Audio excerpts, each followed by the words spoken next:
రాష్ట్రానికి పట్టిన అతిపెద్ద ప్రకృతి వైపరీత్యం కల్వకుంట్ల కుటుంబమన్నారు నిజామాబాద్ ఎంపీ అరవింద్. రైతులు పొట్టగొట్టిన డబ్బులతోనే బీఆర్ఎస్ సభలు ఏర్పాటు చేస్తుందని విమర్శించారు. జగిత్యాల జిల్లా ఇబ్రహీంపట్నం మండలం కోజన కొత్తూరులో దెబ్బతిన్న పంటలను పరిశీలించారు అరవింద్. నష్టపోయిన రైతులకు ఎకరానికి 50,000 నష్టపరిహారం చెల్లించాలని డిమాండ్ చేశారు. గత ప్రభుత్వం ఫసల్ బీమా అమలు చేయలేదని, కాంగ్రెస్ ప్రభుత్వం కూడా పట్టించుకోవట్లేదన్నారు.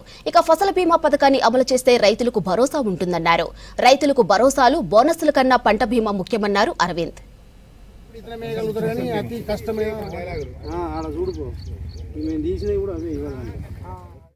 మేము చేసి కష్టపడి నాశనం పట్టించుకున్నాము. ఈ కొద్దిగా చూడు జూతి ఏర్పడుతుంది చూడు. చేసి పంటలన్నీ నాశనం అయిపోయినాయి. పెట్టుబడి పెట్టినాము, ఎన్నో వేసినాము రూపు కడికెళ్ళి, కానీ ఒక్క ఇత్తు రాదు, ఎక్క గంగల పోదు. రాళ్ళ వాన వర్షము అన్ని పడి నాశనం అయిపోయినాము. కాల్పు దుమాడము, అది అడిలున్నాడు బతికిందాక కర్ర లేకుండే, కానీ అది ఏదో బతికిండు, కానీ మాత్రము ఈ ఒక్క అడ్లిత్తు మాత్రము దక్కలేదు. రేపు ఎల్లుండే పోతాను అనుకున్నాం. కొద్దికి అప్పట్లో 4:30 అందాజల వర్షం వచ్చిందంటే గాలి ఆన మేము సుఖ వర్షంలో ఉన్నాము. మేము ఎక్కడైనా రేకుల కింద ఉన్నా రేకులు వేసిపోయినాయి, చెట్లు ఉంటే చెట్లు పడిపోయినాయి సార్. అవి ఇట్లా పానంత దక్కించుకునే కష్టం ఉండే మాకు. ఏదైనా ఇప్పుడు రైతుకు చేయాలంటే మీరు వెనక ముందే చేస్తారు. అదే ఫ్యాక్టరీలు మునిగిపోని బ్యాంకులో కూడా ముంచిపోని వాళ్ళకి ఇస్తారు. మా ఇసంటోడికి రైతోడికి ఓడి చూడాడు, సన్నపు లెక్కలు ఇస్తారు. రైతు అంటే సన్నపోడు అంటే మేం చేసి ఈ పబ్లిక్ని దేశం అంతా బతికిస్తున్నాం. దీని గురించి ఏ వాళ్ళు పట్టించుకుంటలేరు సారు.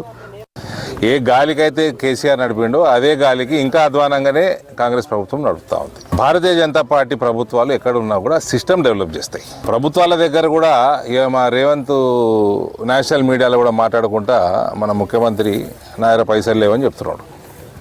నేను 4 లక్షల కోట్ల అప్పులు ఉన్నాయి అనుకున్నా, కానీ 8 లక్షల కోట్ల అప్పులు ఉన్నాయి. నేను కుర్చీలో కూర్చున్నాక తెలిసింది. అంటే నువ్వు చేతులు ఎత్తేసేయడం లెక్క. వీళ్ళకి రైతు భరోసా లేదు, వీళ్ళకి రుణమాఫీ సక్రమంగా కాలే, వీళ్ళకి బోనస్లు ఇస్తలేరు. ఎటువంటి వీళ్ళ ప్రభుత్వం కాంగ్రెస్ వచ్చినాక మార్పు ఏం లేదు.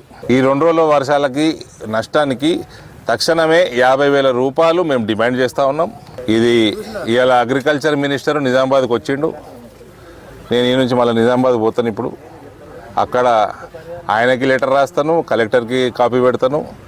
తక్షణమే మీరు విడుదల చేయండి. మీరు ఒక సిస్టమ్ డెవలప్ చేస్తలేరు, పైసలు లేవంటున్నారు. పైసలు అట్లా ఉంటుంది కాబట్టి మీరు కేంద్ర ప్రభుత్వం సిస్టమ్ పెట్టింది ఒకటి, దాన్ని సద్వినియోగం చేసుకోండి. దయచేసి ఇప్పటికన్నా మీరు ఫసల్ బీమాని ఇమీడియట్గా ఇంప్లిమెంట్ చేసుకోండి. కొత్త ఆర్థిక సంవత్సరం మొదలైంది, ఇంప్లిమెంట్ చేసుకోండి.